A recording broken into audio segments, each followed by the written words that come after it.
आज हम जिनसे मिलने वाले हैं, इन्होंने पहले अपनी इंजीनियरिंग कंप्लीट की। इनका मानना है कि हमेशा हमें अपनी एजुकेशन को प्रायोरिटी देनी चाहिए। इन्होंने बॉडी बिल्डिंग के क्षेत्र में भी कई खिताब हासिल किए हैं। अपने कॉलेज टाइम में ये मिस्टर RGPV रह चुके हैं। सक्सेस का कोई शॉर्टकट नहीं होता और कई लोग अपनी बॉडी बनाने के लिए स्टेरॉइड का इस्तेमाल करते हैं। हालांकि स्टेरॉइड को बॉडी में शामिल भी किया जा सकता है और एक वक्त के बाद शरीर में इसके लेवल को कम भी किया जा सकता है, लेकिन ये कितना खतरनाक हो सकता है, इस बारे में आज हम खुलकर बात करने वाले हैं।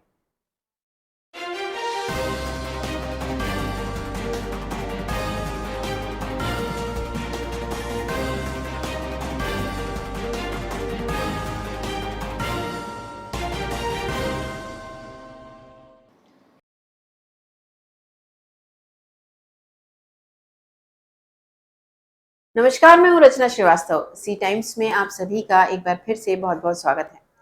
आज के इंटरव्यू सेगमेंट में हम आपकी मुलाकात करवाने जा रहे हैं अरविंद गुप्ता जी से, जो कि फिटनेस ट्रेनर हैं।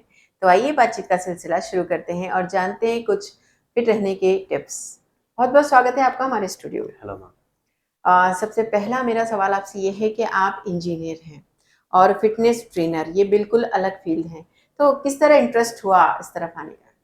मैम फर्स्ट थिंग, एक्सरसाइजेस में मैं कॉलेज टाइम के पहले से ही था, बट ड्यूरिंग कोविड जब सारी चीज़ें बंद हो गई और हमारे कॉलेजेस बंद हो गए, जी।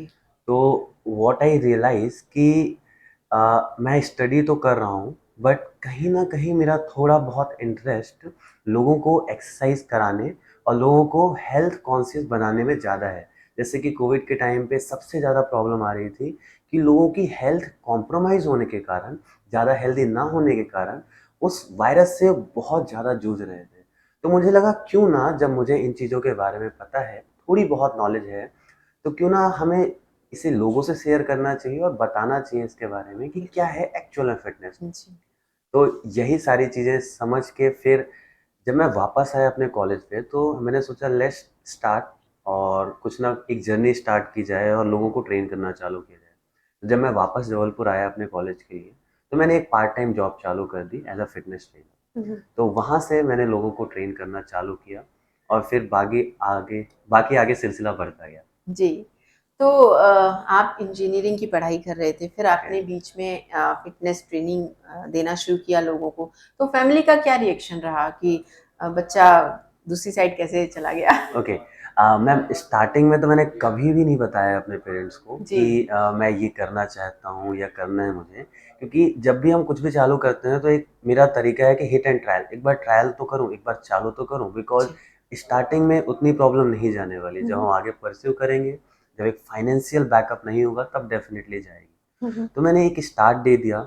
स्टार्ट में मैंने लगभग 4 महीने एक जिम में जॉब की और वहाँ पे मैंने केवल स्टार्टिंग टाइम दिया, this is part time job. हुँ, हुँ। तो पार्ट टाइम मैंने दिया टाइम, तो उसको करते करते ये रियलाइज हुआ कि यस, मतलब मुझे वाकई में studies, yes I love studies, but कहीं ना कहीं मुझे सबसे ज़्यादा पसंद आ रहा है ये वर्क, जो कि लोगों को ट्रेन कराना, लोगों के एक्सरसाइज सिलेक्शन में हेल्प करना कि किस इंसान को किस तरीके की एक्सरसाइज करनी चाहिए। तो ये कराते कराते मुझे लगा कि नहीं, अब ये बेटर है, तो फिर मैंने इसे कंटिन्यू किया। और रही बात रिएक्शन की मेरे पेरेंट्स की, तो जब मैंने इसे आगे परस्यू किया ना, तो फिर धीरे धीरे पेरेंट्स को पता चला कि नहीं, अब ये हमारा बच्चा ये करने लगा है। तो स्टार्टिंग में तो मैम डेफिनेटली रजिस्ट करते हैं, because fitness industry as a trainer हुँ, हुँ। बहुत ग्रो नहीं है हमारे सोसाइटी में। जी। हमारे पेरेंट डॉक्टर्स को देखते हैं, इंजीनियर्स को देखते हैं और आईएएस ऑफिसर को देखते हैं, तो उन्हें भी लगता है कि कहीं ना कहीं ये बहुत अच्छी जॉब्स हैं, तो क्यों ना हमारा बच्चे यही करे। हुँ, हुँ। और बहुत हद तक वो गलत भी नहीं है, बहुत सही है वो। तो इस केस में ना मैं अपने अपने पिताजी को भी बहुत प्यार से समझाता था कि नहीं पापा, इसमें आगे बढ़ूंगा मैं तो कहीं ना कहीं कुछ बेटर करूंगा। क्यों? क्योंकि मैंने इन 4 महीने में देख लिया था कि बहुत ही ज़्यादा ग्रोथ है इस इंडस्ट्री में। तो वो एक, मैं कुछ दिन मोटिवेट करता पापा को, तो 1 से 2 वीक तक वो ठीक है सुनते, फिर उसके बाद दूसरे वीक बाद फिर कॉल आ जाता कि चल अब नई वैकेंसी आई है, तो ये ट्राई कर ले, ये ट्राई कर ले। यानी कहीं न कहीं उनके मन में ये था कि नहीं, करियर बना यस। लो, सेफ कोई करियर कर लो, उसके बाद फिर साइड बाय साइड ये चलता रहे तो ठीक। यस, तो गलत वो भी नहीं थे, बट जी। मुझे कंप्लीटली यही एंटर करना था, इसी जी। फील्ड में जंप करना था। सो जी। आई परस्यूड, और आज डेफिनेटली बहुत खुश है वो। फिलहाल आज तो नहीं कहते कि कुछ और कर, but he is so happy. Okay, उन्होंने सक्सेस देख लिया कि आप सही राह पे हैं। यस। इस फील्ड में करियर बनाना कितना सेफ है, फाइनेंशियली भी और वैसे भी? सी मैम, ये इंडस्ट्री इंडस्ट्री एक्चुअल में थोड़ा बहुत प्रोफेशनलिज्म लैक करती है। तो स्टार्टिंग में अगर आप डायरेक्टली जंप करना चाहते हैं तो आप तभी जंप करिए जब आप कॉरपोरेट सेक्टर को काफ़ी हद तक जानते हो कि किस तरीके से प्रोफेशनल रहा जाता है। जी। अगर आप ये चीज़ें नहीं जानते हैं तो इस इंडस्ट्री में आपको ज़्यादा सिखाने वाले नहीं हैं। तो सबसे पहले मैं यही सजेस्ट करूँगा कि आप अगर 6 to 9 वाली या फिर मॉर्निंग 10 to 5 वाली जो भी जॉब आपको मिलती है एक अच्छे कॉरपोरेट सेक्टर में, जी। आप वहाँ से एक फाइनेंशियल बैकअप बनाइए। जी। उसके बाद आप साइड में स्टडीज़, अपनी सर्टिफिकेशन, नॉलेज इम्प्रूव करते रहिए फिटनेस के लिए। जी। और जब सही मौका पड़े तो जंप इट, एंड उसके बाद आप परस्यू कर सकते हैं इस कैरियर को। जी। सो ये कैरियर बहुत ही बेस्ट है, बहुत ही अचीवेबल है। मैं बिल्कुल सजेस्ट करूँगा कि आप इसे परस्यू करें, बट द थिंग इज़ एक फाइनेंशियल बैकअप हमेशा होना चाहिए। जी। तो जैसे कि आपने बताया कि आपने ये कोविड के टाइम पे स्टार्ट किया, यस। तो उस समय आपकी जितनी नॉलेज थी आपने लोगों को उतना ट्रेंड किया, लेकिन और आगे नॉलेज के लिए आपने क्या किया? ऑनलाइन सर्टिफ़िकेशन भी आपने शायद किया है। उसके बाद अभी भी यस। क्या आप कोई ले रहे हैं सर्टिफ़िकेशन? यस मैम, मैंने कोविड के बाद जब मुझे रियलाइज़ हुआ जी। कि खुद एक्सरसाइज करना और लोगों को एक्सरसाइज करना 2 अलग-अलग तरीके बिल्कुल। चीज़ें हैं। मतलब मैं जो एक्सरसाइज करूँ, ज़रूरी नहीं कि हर दूसरे इंसान को वही एक्सरसाइज मैं दे दूँ, बिकॉज़ हर किसी की बॉडी डिफरेंट है, हर किसी के बिल्कुल। गोल्स अलग हैं। हुँ, हुँ। हर इंडिविजुअल अलग-अलग चीज़ें डिमांड करता है, और उस अलग-अलग चीज़ें फिटनेस के लिए, उस अलग-अलग फिटनेस पैरामीटर्स के लिए आपको सबसे ज़्यादा अलग-अलग एक्सरसाइज देनी पड़ती है। अब वो मैं कैसे लाऊँगा? बिकॉज़ आई एम जस्ट, मैंने खुद की बॉडी को ट्रेन कराया है। तो उसके लिए मैंने स्टडीज़ चालू की, पढ़ाई चालू की, जी। जिसमें से मैंने कुछ ऑनलाइन सर्टिफ़िकेशंस चालू किए। मैंने उन सर्टिफ़िकेशन को कंप्लीट किया, एंड फिर धीरे-धीरे मैंने लोगों को ऑब्ज़र्व करके उनके अकॉर्डिंग उनको ट्रेन कराया। तो रिज़ल्ट्स, यस, हमेशा अच्छे रिज़ल्ट्स मिले जी। लोगों को। ओके। तो ये बताइए कि फ़िटनेस ट्रेनिंग तो सभी लेते हैं आजकल, बॉयज़ हों या गर्ल्स हों। तो जिम फीमेल्स के लिए कितना बेनिफिशियल है? ओके, तो एक्चुअल में जब बात आती है हेल्थ की, तो हेल्थ कभी मेल या फीमेल नहीं देखता है।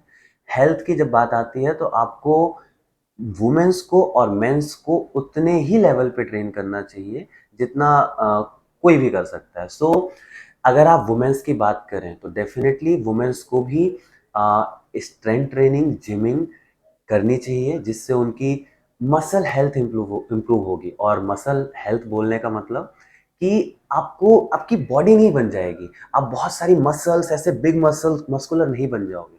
वो क्यों नहीं बनोगे? बिकॉज एक हार्मोन होता है जो मेल्स में ज़्यादा पाया जाता है, जिसकी वजह से मसल बिल्डअप होती है, और उस हार्मोन का नाम है टेस्टोस्टेरोन।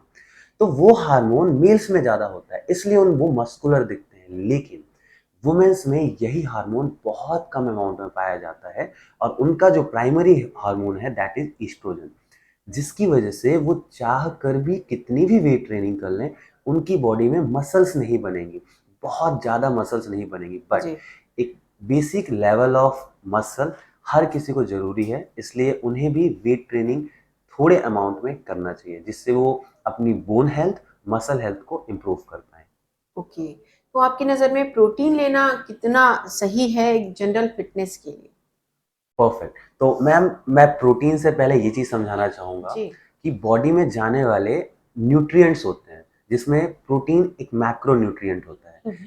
तो जब, अगर आप एक छोटे बच्चे की बात करें जिसने अभी जन्म लिया है, उसे भी माँ का दूध, वो भी माँ का ही दूध पीता है, और उस मिल्क में भी प्रोटीन होता है। जी। तो प्रोटीन को पहले कैटेगराइज़ करना है कि एक सप्लीमेंट होता है और एक प्रोटीन होता है। Protein is a natural thing जो कि बॉडी में जाना ज़रूरी है। अब वो सोर्सेस डिपेंड करता है कि आप कहाँ से लेते हो।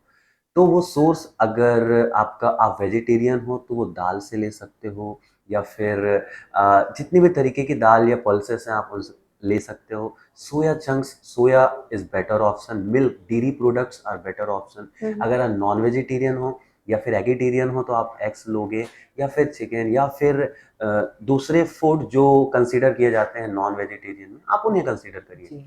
तो वहाँ से प्रोटीन इंटेक डेफिनेटली बहुत बढ़िया है आपकी मसल को बिल्ड करने के लिए। लेकिन जब बात आती है सप्लीमेंट प्रोटीन की, बिकॉज प्रोटीन एक मॉलिक्यूल है जो नेचुरली भी होता है और सप्लीमेंट के फॉर्म में भी होता है। अब अगर आपके पास टाइम कम है तो हम डायरेक्टली आपको रिकमेंड नहीं करते हैं कि आप डायरेक्टली जाइए किसी शॉप पे और खरीद लीजिए सप्लीमेंट। नो, आप सबसे पहले अपने डॉक्टर से कंसल्ट करिए, फिजिशियन से कंसल्ट करिए, जो एक्चुअल में इन चीज़ों का सही नॉलेज रखते हैं। तो वो आपको सही गाइड कर पाएंगे कि आप सर आप ये प्रोडक्ट यूज़ करिए और इससे आपको डेफिनेटली रिजल्ट्स मिलेंगे। ओके। तो ये तो हो गई आपकी सप्लीमेंट्स की बातें, यस लेकिन मैम।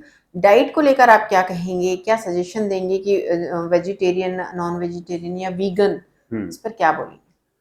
ओके, तो मैं डाइट के बारे में बोलना चाहूँगा कि हमेशा वेजिटेरियन, नॉन वेजिटेरियन या फिर एगिटेरियन, ये सब मैटर ऑफ प्रेफरेंस है। आपको अगर पसंद है वेजिटेरियन रहना तो डेफिनेटली आप वेज खाओगे। जी, आपको नॉन वेजिटेरियन पसंद है तो आप नॉन वेजिटेरियन खाओगे। जी। द थिंग इज, कई बार जब वेजिटेरियन डाइट होता है उसमें कई बार जो बल्क में अमाउंट ऑफ न्यूट्रिशन है उसकी कमी हो जाती है, स्पेशली प्रोटीन की। हुँ, हुँ। आई एम नॉट सेइंग कि आप नहीं अचीव कर सकते हो, आप डेफिनेटली अचीव कर सकते हो, बिकॉज अगर आपका स्ट्रक्चर छोटा है एंड उस छोटे स्ट्रक्चर के लिए प्रॉपरली स्ट्रक्चर बनाया जाए, सारे इम्पॉर्टेंट फूड्स रखे जाएं, तो कहीं ना कहीं डेफिनेटली वेजिटेरियन डाइट से आपके सारे न्यूट्रिशन जैसे कि कार्बोहाइड्रेट, फैट, प्रोटीन, जो कि मैक्रो मिनरल मैक्रोज हैं बॉडी के, सेकंड माइक्रो में आते हैं जो कि मिनरल्स और विटामिन्स होते हैं, हुँ, ये हुँ। भी बैलेंस किया जा सकता है वेजिटेरियन डाइट में। जी, सिमिलरली नॉन वेजिटेरियन डाइट में भी ये सारी चीज़ें बैलेंस हो सकती हैं। एक बेनिफिट आपको ये मिलेगा कि नॉन वेजिटेरियन डाइट में आपको प्रोटीन के लिए बहुत ज़्यादा सोचना नहीं पड़ेगा, और again I am saying protein which is naturally, वो आपको नेचुरली मिल रहा है। You don't have to take any kind of supplement from outside if your doctor is not recommended to you. Okay. जी, और ये बताइए कि बैकबोन की प्रॉब्लम्स जिन्हें होती है, Okay. तो उनके लिए जिम जाना या एक्सरसाइज करना उन्हें चाहिए या नहीं? तो एक्चुअल में इंडिया में और पूरे पूरे वर्ल्ड में देखा जाए ना तो बैकबोन की प्रॉब्लम बहुत ज़्यादा है, जी, और ये प्रॉब्लम बाय द एज बढ़ती ही जा रही है। सो सबसे पहले जब बात करते हैं ना बैकबोन के प्रॉब्लम की, मतलब आपके स्पाइन के प्रॉब्लम की, रीढ़ की हड्डी की पेन के जी, प्रॉब्लम की, जी, तो उसमें एक्सरसाइज का सिलेक्शन बहुत ज़्यादा इंपॉर्टेंट होता है। अब मान लो आपकी रीढ़ की हड्डी सीधी है और इसकी एक्सरसाइज, आप इसे कहते हैं स्पाइनल फ्लेक्शन, तो आप इस एक्सरसाइज को अगर बहुत ज़्यादा करोगे तो डेफिनेटली कहीं ना कहीं यहाँ लोड आएगा। इसी तरीके से इसे कहते हैं स्पाइनल रोटेशन, तो अगर इस रोटेशन को आप करोगे तो हो सकता है कि यहाँ पे पेन ज़्यादा आए। तो ज़रूरी है कि एक्सरसाइज का सिलेक्शन बहुत प्रॉपरली होना चाहिए। और सिलेक्शन में कैसे सिलेक्शन करोगे कि जो पुशअप जैसे मूवमेंट है, forward and backward movement, over the head movement, behind back side movement, तो ये सारे मूवमेंट डेफिनेटली आपको हेल्प करेंगे। लेकिन जैसे ही आपने अपनी रीढ़ की हड्डी को क्रंच करना या रोटेट करना चालू कर दिया, आपकी प्रॉब्लम राइज हो जाएगी। मैं एक केस बताता हूँ, हमारे पास हम मेरे एक मेंबर हैं जिन्होंने जब मेरे से एक्सरसाइज करना चालू किया था, उनके लोअर बैक में बहुत ज़्यादा पेन रहता था। उनके मन में एक डर था कि जैसे ही एक्सरसाइज करूँगा मैं तो मुझे बैक पेन आ जाएगा। बट मेरी स्टडी में मुझे सिखाया गया है कि किस तरीके के पेशेंट को कैसे वर्कआउट कराना चाहिए। तो उस समय मैंने उनकी प्रॉपर काउंसलिंग की, पता किया कि किस किस एक्सरसाइज को कराने पे उनको बैक पेन आ सकता है। जी। मैंने वो एक्सरसाइज टोटली हटा दी और फिर उसके बाद एक ऐसा प्रोग्राम डिज़ाइन किया जिनसे वो अपना अच्छा वर्कआउट भी करें और वेट लॉस भी कर कर पाएँ। तो डेफ़िनेटली उन्होंने वेट लॉस भी किया और अच्छे तरीके से एक्सरसाइज भी करी। जी, तो एक जनरल लोग जिम जाते हैं तो या तो वो फिट रहने के लिए जाते हैं या फिर वेट लॉस के लिए जाते हैं। क्या ओके, वेट गेन करने के लिए भी किसी तरह की एक्सरसाइज है? परफेक्ट। तो मैम एक्चुअल में जो वेट लॉस, वेट गेन, ये एक्चुअल में डाइट का पार्ट है, हमेशा डाइट से होता है। बट जब अगर आपने एक्सरसाइज के साथ डाइट को कंबाइन कर लिया तो आप बहुत अच्छे तरीके से बिना अपनी स्ट्रेंथ खोए हुए वेट लॉस कर पाओगे।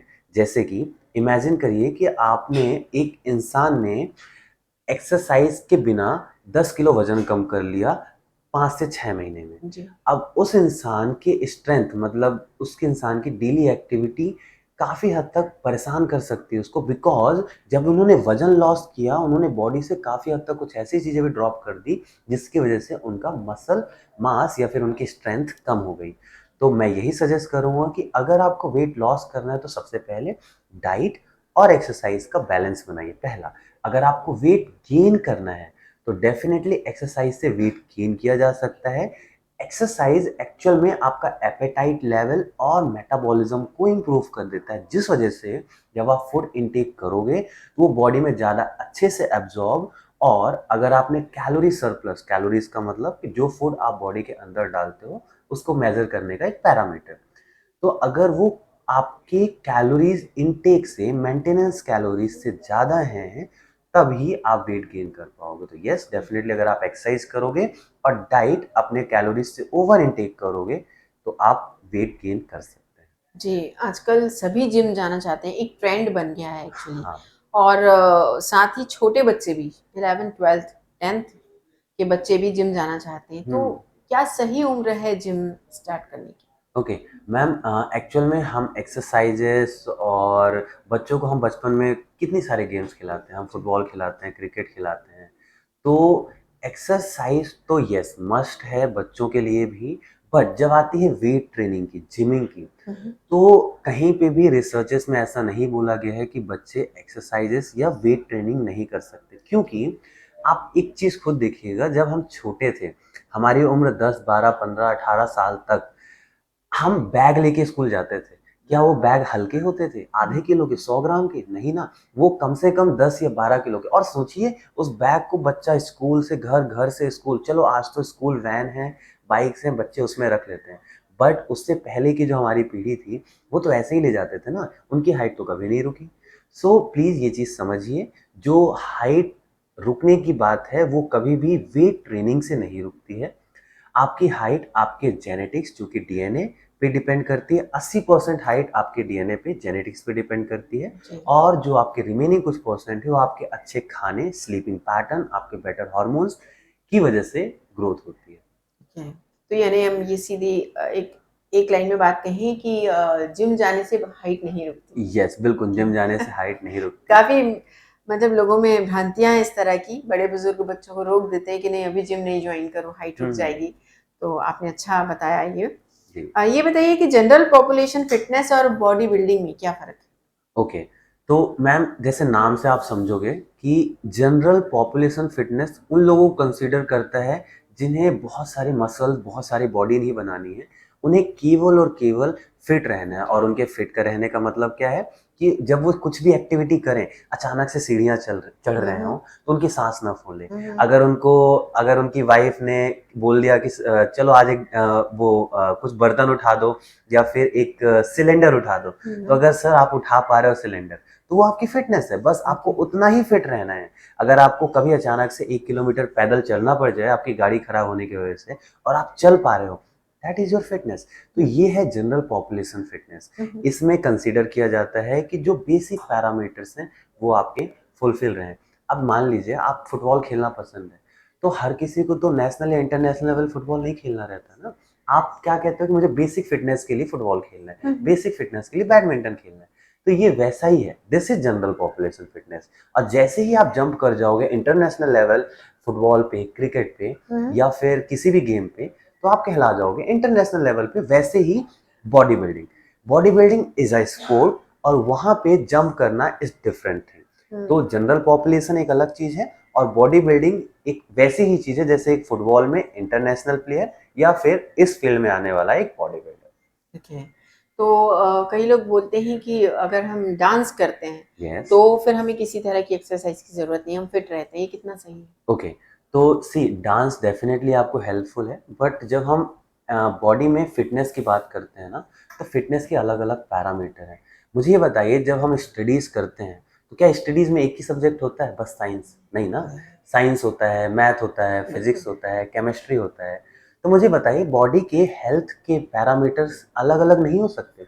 जैसे कि आपकी मसल की स्ट्रेंथ, आपकी मसल की बात करें तो वो आपकी स्ट्रेंथ कहलाएगी। अगर आपके हार्ट की बात करेंगे तो दैट इज कार्डियोवैस्कुलर जी, एंड्योरेंस। ओके। तो वैसे ही जब आप रनिंग करते हैं या डांस करते हैं तो उससे आपकी हार्ट की हेल्थ इंप्रूव होती है, और जब आप एक्सरसाइज, जिमिंग या वेट ट्रेनिंग करते हैं तो उससे आपकी मसल की स्ट्रेंथ बिल्ड होती है। ओके। तो मैं वहीं आ रही थी कि हेल्थ रिलेटेड पैरामीटर्स क्या हैं और स्किल रिलेटेड पैरामीटर्स क्या होते हैं? ओके, ठीक है। तो आप लोगों ने कभी किसी को स्किपिंग करते हुए देखा है? हुँ, हुँ। या फिर जिम में कोई इंसान 1 साल गया, 2 साल गया, उसके तीसरे चौथे साल आप क्या देखते हो कि वो इंसान पहले छोटे-छोटे मूवमेंट्स करता रहता है, हर किसी के जैसे कॉमन रहता है।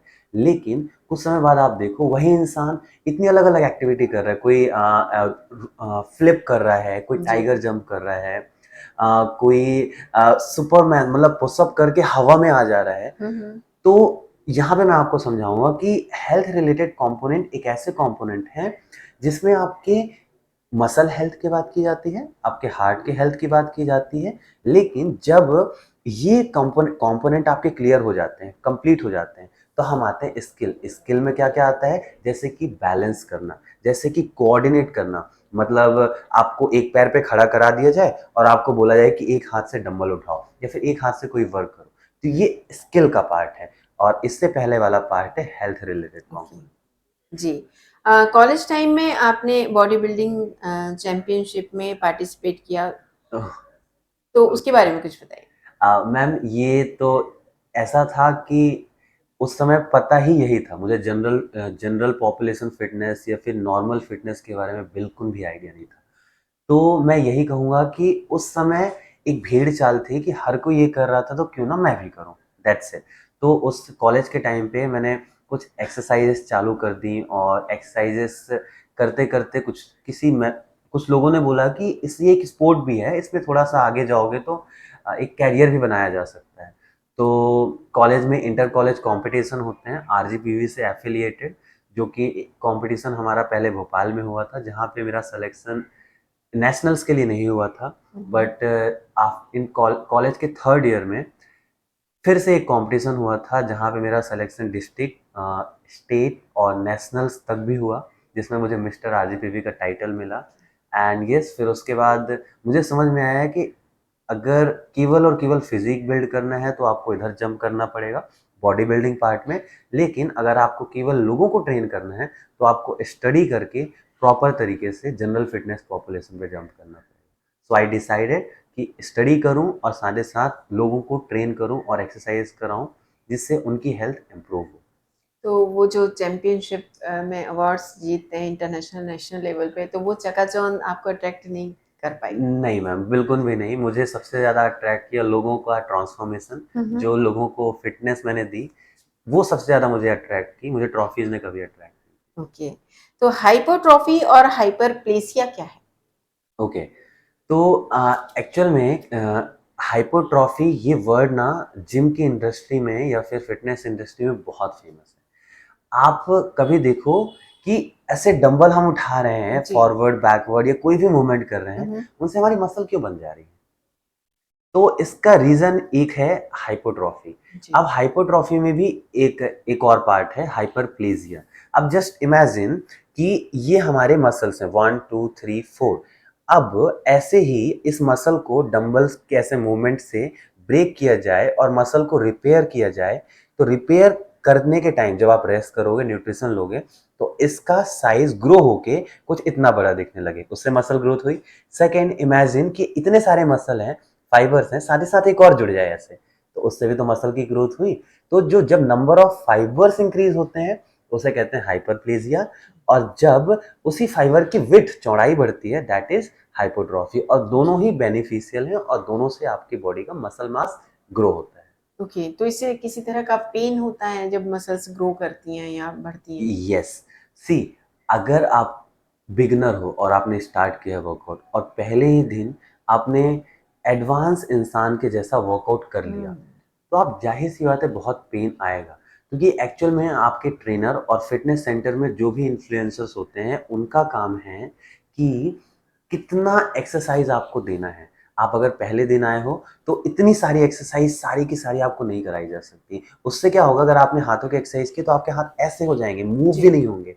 तो इससे क्या है कि आपको एक्सरसाइज कम अमाउंट में, लिमिटेड अमाउंट में स्टार्टिंग में करनी चाहिए। इससे आपको पेन उतना ज़्यादा नहीं आएगा जितना यूजुअली आ जाता है। थोड़ा बहुत पेन डेफिनेटली रहता है, जिसका रीज़न है मसल फाइबर ब्रेकडाउन। वो ब्रेक होते हैं जिस वजह से आपको पेन आता है। But the good thing is कि इसके बाद जो आपको मिलेगा ना, वो बहुत बेहतरीन चीज़ है, जो कि है आपकी स्ट्रेंथ। तो ओके। प्लीज़ एक थोड़े से पेन के लिए रुकिए मत, जस्ट गो फार एंड बहुत सारी एक्सरसाइज करने की जगह थोड़ा-थोड़ा करके आगे बढ़िए। ओके। अब एक बड़ा इम्पोर्टेंट सा क्वेश्चन मैं आपसे पूछ रही हूँ, स्टेरॉइड क्या है और ये बॉडी के लिए किस तरह हार्मफुल? ओके, तो सबसे पहले मैं बताऊँगा कि स्टेरॉइड्स के बारे में लोग बात नहीं करते हैं जी, और पता नहीं क्यों नहीं करते हैं, क्यों डरते हैं। इसीलिए मैंने इम्पोर्टेंट क्वेश्चन कहा। यस, तो डरने का तो मुझे रीज़न नहीं पता है, जी, बिकॉज़ ये इतनी कॉमन चीज़ें हैं जिन पे डेफ़िनेटली बात करनी चाहिए। अब जी, मैं आपको बताऊँ, मेरी जो छोटी-सी नॉलेज है इसके ऊपर, उसमें मैंने स्टार्टिंग के अपने शो के स्टार्टिंग में ये बताया था आपको, टेस्टोस्टेरोन एक हार्मोन के बारे में, जो जो मेल्स में मसल बिल्ड कराती है।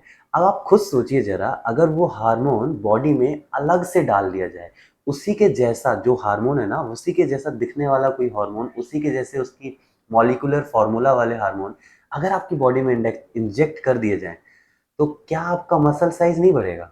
हुँ, हुँ, तो स्टेरॉइड्स वही हैं जिन्हें हम कहते हैं टेस्टोस्टेरोन डेरिवेटिव्स। वो आपकी बॉडी में ओरली या फिर जितना मुझे पता है इंजेक्शंस के थ्रू इंजेक्ट किए जाते हैं और फिर इसके बाद आपकी मसल ग्रोथ होती है। हुँ, हुँ, लेकिन यहाँ पे बात है कि किसको ज़रूरी है और किसको ज़रूरी नहीं है। जी, अब जब जब आपको एक स्पोर्ट्स पे जाना है, जैसे कि आपका body building. Yes, body building एक ऐसा स्पोर्ट है जहाँ पे हर कोई बड़ा दिख रहा है, तो आप नेचुरली उतने बड़े नहीं दिख पाओगे, तो आपको कहीं न कहीं से कुछ ना कुछ एक टेस्टोस्टेरोन डेरिवेटिव इंजेक्ट करने पड़ेंगे। लेकिन जब आपकी बात आती है जनरल फिटनेस की, आपको नहीं खेलना है कॉम्पिटिशन, आपको केवल फिट रहना है, तो आपको ज़रूरत ही नहीं है उन चीज़ों की, आपको ज़रूरत ही नहीं है एक अलग से कुछ भी स्टेरॉइड डालने की। एक्चुअल में क्या है ना, हमारा यूथ काफ़ी ज़्यादा मिसगाइड हो जाता है।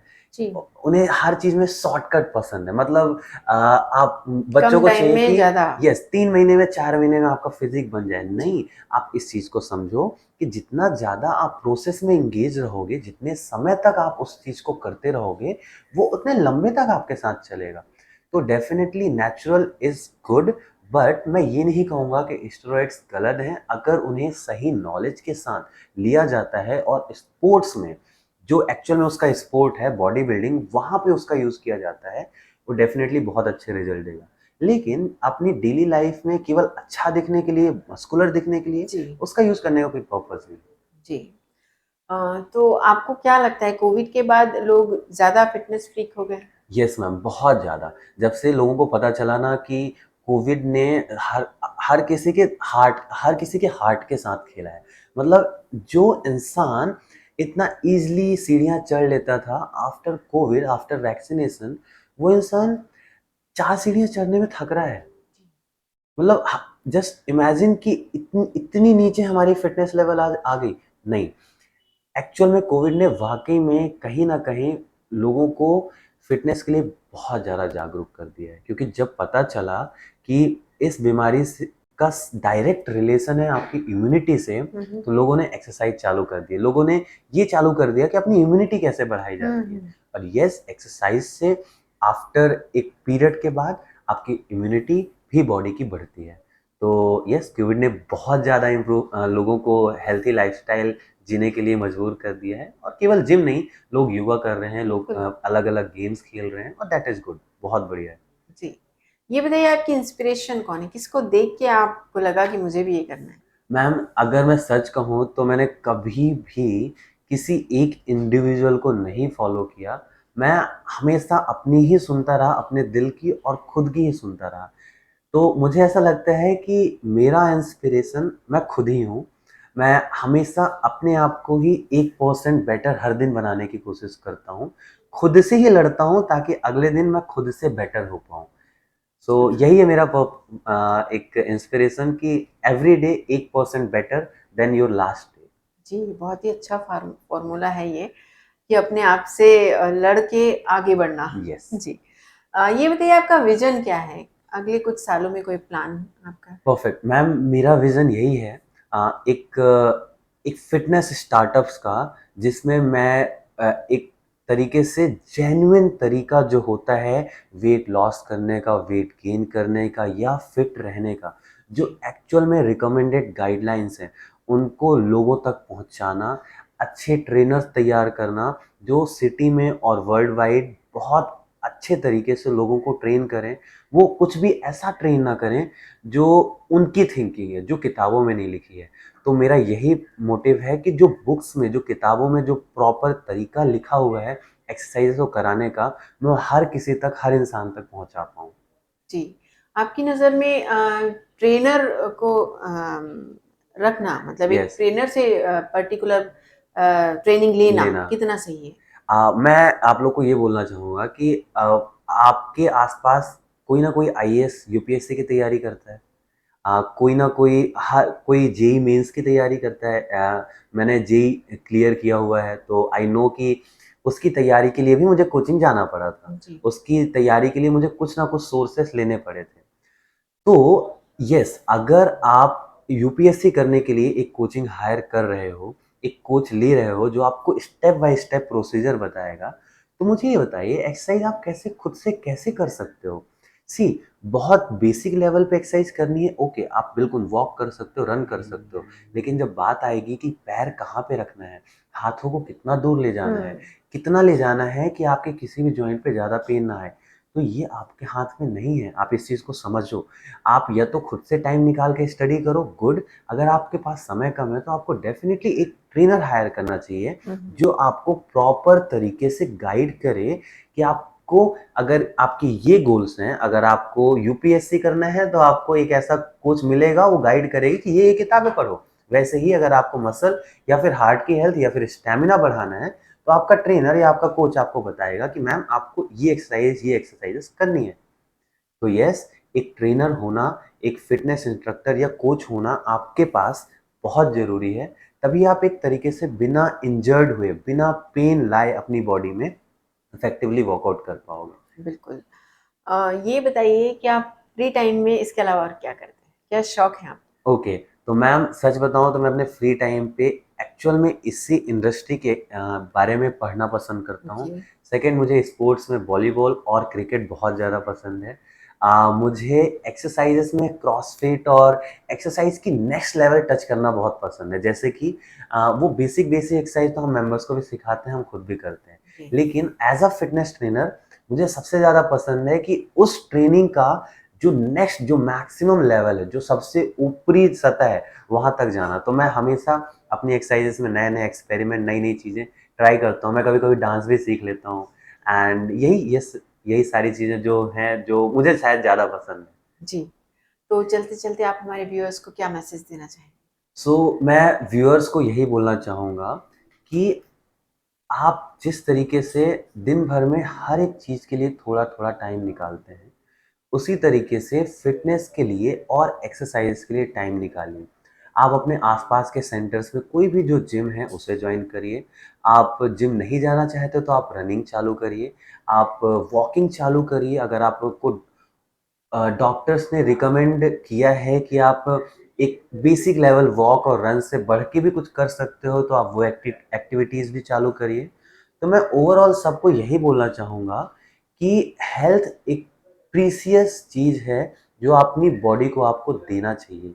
अगर आपने हेल्थ से कॉम्प्रोमाइज़ किया, अपनी फ़िटनेस से कॉम्प्रोमाइज़ किया, तो आज नहीं तो कल नहीं तो परसों नहीं तो आने वाले टाइम पे आप डेफ़िनेटली एक ऐसी प्रॉब्लम में पड़ने वाले हो जिससे आपको समझ में आएगा हेल्थ की वैल्यू। तो क्यों ना अ, बाद में उस वैल्यू को समझने से अच्छा आज जी। रियलाइज़ करें और एक्सरसाइज़ेज़ और फिटनेस पे एक्टिव हो जाएँ। बिल्कुल, precautions is better than cure. Cure, yes. तो बहुत-बहुत शुक्रिया आपका हमारे स्टूडियो में आने के लिए थैंक और यू हमारे मैम। सवालों के जवाब देने के लिए। तो हम बात कर रहे थे अरविंद गुप्ता जी से जो कि उन्होंने काफ़ी इम्पोर्टेंट बातें हमें बताई हैं कि किस तरह हम फिट रह सकते हैं और क्या हमें करना चाहिए और क्या हमें नहीं करना चाहिए। किस तरह अपने आप को फिट रखना चाहिए। उम्मीद करते हैं आप इससे लाभ ज़रूर उठाएंगे। इसी तरह और भी जानकारियाँ लेकर हम आते रहेंगे। देखते रहिए सी टाइम्स। नमस्कार।